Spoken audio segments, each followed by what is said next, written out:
నమస్కారం, city news కి స్వాగతం. ఈనాటి వార్తా విశేషాలు. ప్రభుత్వ వైద్యశాల జాతీయ స్థాయి నాణ్యతా ప్రమాణాలను పాటిస్తూ 2024-25 సంవత్సరానికి గాను రాష్ట్ర స్థాయి కాయకల్ప శుభ్రత అవార్డును దక్కించుకోవడంపై ఆసుపత్రి ప్రాంగణంలోని అభినందన సభలో ప్రభుత్వ చీఫ్ జీవి ఆంజనేయులు ముఖ్య అతిథిగా పాల్గొన్నారు. ఈ సందర్భంగా జీవి మాట్లాడుతూ ఆసుపత్రిని ఇంత పరిశుభ్రంగా ఉంచుతూ రోగులకు మెరుగైన సేవలందిస్తున్న వైద్యులు మరియు సిబ్బందిని ప్రత్యేకంగా అభినందించి వారిని ఘనంగా సన్మానించారు. అనంతరం ఆసుపత్రి ఆవరణలో ఉన్న 108 అంబులెన్స్ ను ఆయన స్వయంగా లోపలికి వెళ్లి పరిశీలించారు. అంబులెన్స్ లో ఉన్న అత్యవసర వైద్య పరికరాలు, మందుల లభ్యత గురించి సిబ్బందిని అడిగి తెలుసుకున్నారు. ప్రమాద సమయాల్లో ప్రాణాలను కాపాడేలా అన్ని వైద్య సదుపాయాలు అంబులెన్స్ లో సిద్ధంగా ఉన్నాయని ఆయన సంతృప్తి వ్యక్తం చేశారు. ఈ కార్యక్రమంలో జనసేన నాయకులు నాగశ్రీను రాయల్, నిశంక శ్రీనివాసరావు, వైద్యులు, ఆరోగ్య శాఖ సిబ్బంది, కుటుంబ నాయకులు పాల్గొన్నారు.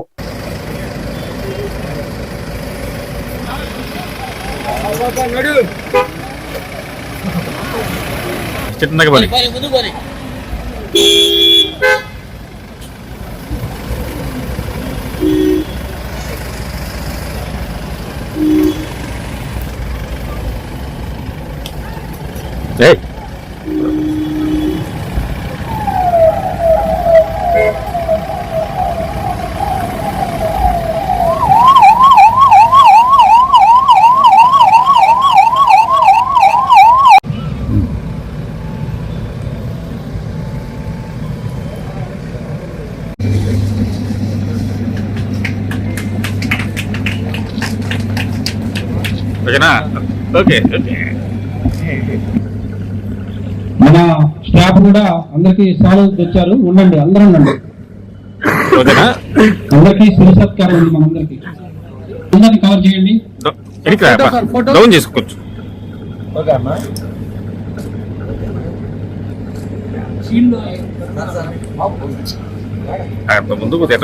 108 వెహికల్ ని మీరు కూడా పరిశీలించాలని కోరుతున్నా. ఇప్పుడు 108 వెహికల్ ఫుల్ ఫ్లెడ్జ్డ్ ఏసీ ఉందండి. గతంలో వైసీపీ పాలనలో ఏసీలు పనిచేసేవి కాదు. ఈరోజు 108 ఫోన్ చేస్తే వచ్చేవి కాదు. 5 ఏళ్ళు వైసీపీ పాలనలో ప్రజలు విసికి వేసారిపోయారు. 108 ఫోన్ చేయడం దండగా. ఫోన్ చేసిన వెహికల్స్ రావు. అదేమంటే ఆడుంది, రిపేర్ లో ఉంది, షెడ్ లో ఉందని చెప్తారు. ఇప్పుడు ఫోన్ చేసిన 5 ఏళ్ళ పాలనలో మీరు ఒకబెట్టింది ఇదేగా. ఏ రోజైనా ఏసీలు పనిచేసినా, ఏ రోజైనా ఆక్సిజన్ సిలిండర్లు ఉన్నాయా 108 లో? 108 సర్వీసులు వైసీపీ పాలనలో నిర్లక్ష్యం అయిపోయింది, నిలివీరం అయిపోయింది. మరి ఈ రోజు 108 సేవలు నెంబర్ 1 గా ఉన్నాయి రాష్ట్రంలో. ఎప్పుడు ఫోన్ చేసినా 108 వెంటనే వస్తుంది. అంతేకాదు 108 వెహికల్లో మానిటర్, పల్స్ రేటు, మరి అంతా కూడా ఆక్సిజన్ ఎట్లా ఉంది, పల్స్ రేట్ ఎలా ఉందో చూడటానికి ఎప్పుడు మానిటర్ ఉంది. దాంతోపాటు డెలివరీ, ఏదైనా ప్రెగ్నెంట్ లేడీలు అన్ఎక్స్పెక్టెడ్ గా డెలివరీ అయితే దానికి కూడా ఫస్ట్ ఎయిడ్ కిట్ కూడా ఇచ్చారు డెలివరీ కోసం. ఆక్సిజన్ అందించడానికి స్పెషల్ గా ఒక మిషన్ అరేంజ్ చేయడం జరిగింది. ఎవరికన్నా బ్రీతింగ్ ప్రాబ్లం ఉంటే వెంటనే ఆక్సిజన్ సిలిండర్ పెట్టి ఆక్సిజన్ ఇచ్చేటువంటి అవకాశాన్ని 108 లో కల్పించడం జరిగింది. ఎమర్జెన్సీ మందులు మరి అత్యవసర మందులన్నీ కూడా ఈరోజు 108 లో కూడా అందుబాటులో పెట్టాం. ప్రాణాలని కాపాడటమే లక్ష్యం. ఒక హెల్త్ అసిస్టెంట్ ని 108 లో సేవల స్పెషల్ గా నియమించడం జరిగింది. స్కానింగ్ మిషన్ పెట్టాం, స్కానర్ పెట్టాం, బ్లడ్ టెస్ట్, యూరిన్ టెస్ట్ ఇవన్నీ చేయడానికి మరి 108 లో ఫెసిలిటీస్ పెట్టాం. మరి ఆ రోజు ఇవన్నీ ఎందుకు చేయలేదు మీరు? రోజుకు ఒక అబద్ధం, వాస్తవాలు పక్కన పెట్టి అవాస్తవాలు, వక్రీకరణ, ఇది వైసీపీ వాళ్ళకి బ్రాండ్ అంబాసిడర్ గా అయిపోయింది. ఏంటండి దుష్ప్రచారాలు? మీరు చేసింది లేదు. ఇప్పుడు మంచి పని చేస్తే మీరు అభినందించాలి కదా, ఎందుకు అభినందించరు? ఈ రోజు 108 సేవలు. వినుకొండ పట్టణం ప్రభుత్వ చీఫ్ విప్ కార్యాలయం నందు నిర్వహించిన ప్రజా దర్బార్లో ప్రభుత్వ చీఫ్ విప్ జీవి ఆంజనేయులు పాల్గొన్నారు. ప్రజా సమస్యల పరిష్కారమే ధ్యేయంగా సాగుతున్న ఈ దర్బార్లో వికలాంగుడు తనకు నడవడానికి ఇబ్బందిగా ఉందని ట్రైసైకిల్స్ కావాలని జీవికి విన్నవించుకున్నారు. బాధితుడు అర్జీపై వెంటనే స్పందించిన జీవి శివశక్తి ఫౌండేషన్ ద్వారా తక్షణమే ట్రైసైకిల్ ఏర్పాటు చేయించారు. తన చేతుల మీదుగా లబ్ధిదారులకు ట్రైసైకిల్ ను పంపిణీ చేశారు. తమ విన్నపానికి వెంటనే స్పందించి వెంటనే ట్రైసైకిల్ అందజేసినందుకు వికలాంగుడు మరియు వారి కుటుంబ సభ్యులు జీవికి ప్రత్యేక కృతజ్ఞతలు తెలియజేశారు.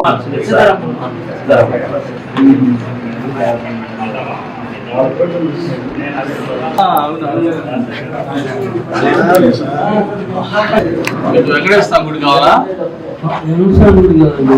ఇదే గుడి సార్, మళ్ళీ కొత్తగా పడే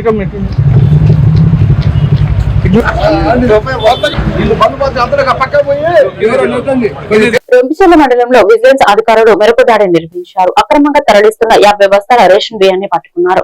విశ్వసనీయ సమాచారం మేరకు తనిఖీలు చేపట్టిన గుంటూరు విజిలెన్స్ టీం రేషన్ బియ్యాన్ని తరలిస్తున్న వాహనాన్ని సీజ్ చేసి రొంపిచెర్ల పోలీస్ స్టేషన్ కు తరలించారు.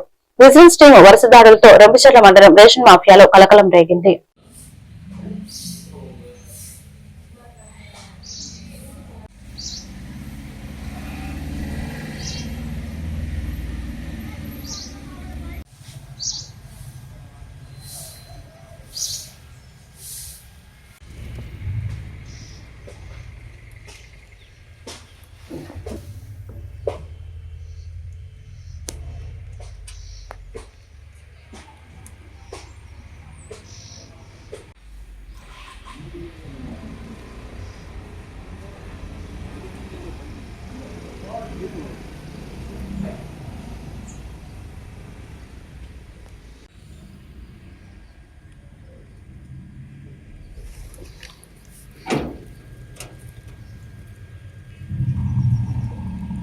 రాష్ట్రంలో మొట్టమొదటిసారిగా విద్యుత్ ఛార్జీలను తగ్గించింది కూటమి ప్రభుత్వం మాత్రమే అని అన్నారు. జాన్ సైగా వైసీపీ ప్రభుత్వంలో 11 సార్లు ట్రూ యాప్ ఛార్జీల పేరిట విద్యుత్ ఛార్జీలు పెంచిన సంగతి మన అందరికీ తెలిసిందే. ప్రగణాలు పలకడం తప్ప ప్రజలకు చేసింది ఏమీ లేదని అన్నారు. ప్రజలకు విద్యుత్ భారాన్ని తగ్గించేందుకు కూటమి ప్రభుత్వం చర్యలు తీసుకుంటుందని అన్నారు. 4,500 కోట్ల రూపాయలు ట్రూ యాప్ ఛార్జీల భారాన్ని రాష్ట్ర ప్రభుత్వం భరిస్తుందన్నారు. విద్యుత్ ఛార్జీలపై మాట్లాడే అర్హత వైసీపీ ప్రభుత్వానికి లేదని అన్నారు. 2014లో భోగాపురం ఎయిర్పోర్ట్ కి శంకుస్థాపన చేసింది నాడు ముఖ్యమంత్రిగా ఉన్నటువంటి నారా చంద్రబాబు నాయుడు అని తెలుసుకోవాలన్నారు. నేడు తిరిగి కుటుంబ ప్రభుత్వంలో పూర్తి చేయడం జరిగిందన్నారు.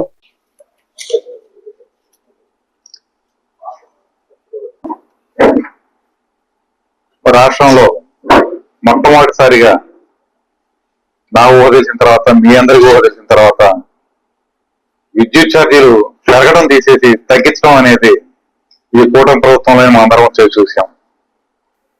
అయినా కానీ ప్రతిపక్ష పార్టీ వాళ్ళు ఈ మా హయాంలో అలా చేసాం ఇలా చేసామని ప్రగల్భాలు పలుకుతున్నారు. రాష్ట్రంలో ప్రజలకు విద్యుత్ ఛార్జీల భారం తగ్గించి కూటమి ప్రభుత్వం ఆదుకుంటుంది. అయినా కానీ ఈ వైసీపీ వాళ్ళు, ప్రతిపక్ష పార్టీ వాళ్ళు ఏదేదో మేము చేసాం, మా టైంలో అలా చేసాం ఇలా చేసామని గొప్పలు చెప్పుకుంటున్నారు. ట్రూ యాప్ ఛార్జీల భారాన్ని ప్రజలపై వేయకుండా సుమారుగా 4,500 కోట్ల భారాన్ని రాష్ట్ర ప్రభుత్వం భరిస్తుంది. గత వైసీపీ ప్రభుత్వం ట్రూ యాప్ ఛార్జీల పేరుతో 11 సార్లు సుమారుగా విద్యుత్ ఛార్జీలను పెంచింది. వినియోగదారులపై విపరీతమైన ఆర్థిక భారాన్ని మోపింది. సీఎం చంద్రబాబు గారి కూటమి అధినేత, మన గౌరవ ముఖ్యమంత్రులు చంద్రబాబు గారి ఆధ్వర్యంలో కూటమి ప్రభుత్వం విద్యుత్ ఛార్జీలను తగ్గించి దాదాపుగా కొనుగోళ్లలో 1000 కోట్లను ఆదా చేసింది. ట్రూ ఛార్జీల భారాన్ని తగ్గించడం చేతగాని ప్రభుత్వ వైసీపీ విమర్శల పట్ల ప్రజలు చీత్కరిస్తున్నారు. కానీ 11 సార్లు విద్యుత్ ఛార్జీలు పెంచిన వైసీపీ విద్యుత్ అంశాలపై మాట్లాడే కనీస నైతిక అర్హత వైసీపీ ప్రభుత్వానికి లేదని నేను ఇప్పుడు ఈ మీడియా ముఖంగా తెలియజేసుకుంటున్నాను. ట్రూ ఛార్జీల భారాన్ని తగ్గిస్తూ కూటమి ప్రభుత్వం తీసుకున్న నిర్ణయాన్ని ప్రజలు స్వాగతిస్తూ కూటమి ప్రభుత్వం తీసుకున్న ఈ నిర్ణయాన్ని హర్షధ్వానాలతో ఏకాభిప్రాయంతో స్వాగతిస్తున్నారు. ఇవన్నీ కాకుండా నిన్న మొన్న చూసాం మనం భోగాపురం ఇంటర్నేషనల్ ఎయిర్పోర్ట్ విషయంలో నిన్న మన గౌరవ విమానయాన శాఖ మంత్రి గారు దాన్ని ఓపెన్ చేశారు. నిన్న మొట్టమొదటి విమానం ల్యాండింగ్ అయింది. దాని మీద కూడా మనం అభివృద్ధి చేయడం, వాళ్ళు ఎక్కడో పడుకున్న వాళ్ళు పైకి లేచి వచ్చి ఆ టైంలో మేమే మొదలు పెట్టాం అని చెప్పడం, మొదలు పెట్టడం వరకే వాళ్ళ పని. ఒక దిశానిర్దేశం లేకుండా మొదలు పెట్టడం, పక్కన పెట్టడం, ఒక విధి విధానం లేకుండా వెళ్ళిపోవడం. మనం వచ్చి ఈ 18 నెలల్లో దాన్ని కంకణం కట్టుకొని అభివృద్ధి చేయగానే బయటకు వచ్చేసి ఆ రోజు మేము ఓపెన్ చేసాము, లేకపోతే ఇంకోటి చేసాం అని వచ్చి ప్రగల్భాలు పలకడం తప్పితే ప్రారంభించడం గొప్ప కాదు. దాన్ని ఒక నిర్దిష్ట పద్ధతిలో ఒక ప్లానింగ్ ప్రకారం పూర్తి చేసి ప్రజలకు దాన్ని అందించడం అనేది గొప్ప విషయం.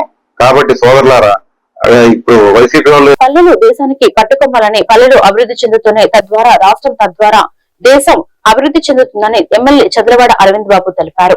రొంపిచెర్ల మండలం సుబ్బాయపాలెం గ్రామంలో రైతులకు రాజముద్రతో కూడిన పట్టదారు పాసు పుస్తకాల పంపిణీ కార్యక్రమం సోమవారం ఘనంగా నిర్వహించారు. ఈ కార్యక్రమానికి ముఖ్య అతిథిగా పాల్గొన్న నరసరావుపేట శాసనసభ్యులు డాక్టర్ చంద్రవాడ అరవింద్ బాబు మాట్లాడుతూ రైతుల సంక్షేమమే ధ్యేయంగా రాష్ట్ర ప్రభుత్వం ప్రత్యేక కృషి చేస్తుందని తెలిపారు. రైతుల సంక్షేమం కోసం రాష్ట్ర ప్రభుత్వం ఎన్నో నూతన పథకాలు ప్రవేశపెట్టిందని, రైతులందరూ రాష్ట్ర ప్రభుత్వం అమలు చేస్తున్న రైతు సంక్షేమ పథకాలను సద్వినియోగం చేసుకోవాలని తెలిపారు.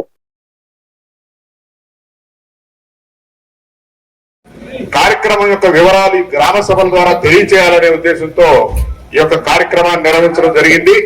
ఈ యొక్క కార్యక్రమానికి మన పట్టాదారు పాస్ పుస్తకాలు ప్రభుత్వం పంపిణీ చేస్తున్నటువంటి పరిస్థితి. ఎందుకంటే మనకు ఉన్నటువంటి ఇక్కడ ఉన్నటువంటి వారు అదేవిధంగా మరి ప్రధానంగా రెవెన్యూ గ్రామ సదస్సుగా కూడా దీన్ని మనం స్వచ్ఛరథం ద్వారా ప్రజలకు అవగాహన కలిగించి ఇంటిలోనే స్టడీ ఇస్తూ మరి వేరే ఫోటోలు అనేవి లేకుండా రాజముద్రతో మరి పట్టాదారు పాస్ పుస్తకాలు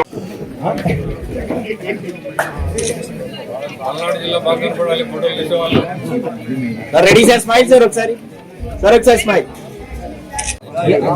కొంచెం కింద కనుకోండి.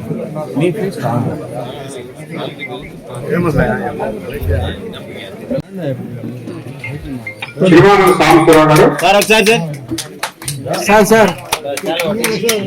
సార్ ఒకసారి ఓకే పెట్టండి. అన్ని కనపడతాయి. అనుకున్న వాళ్ళు పైకి ఎత్తండి.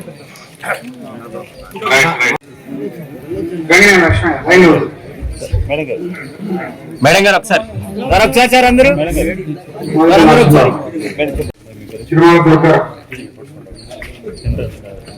పట్టుకోండి మేడం సార్ ఒకసారి. ఓకే మేడం, సార్ ఒకసారి ఓకే సార్. ఈ వార్తలు ఇంతటితో సమాప్తం. మరొక బులెటిన్లో మళ్ళీ కలుద్దాం. నమస్కారం.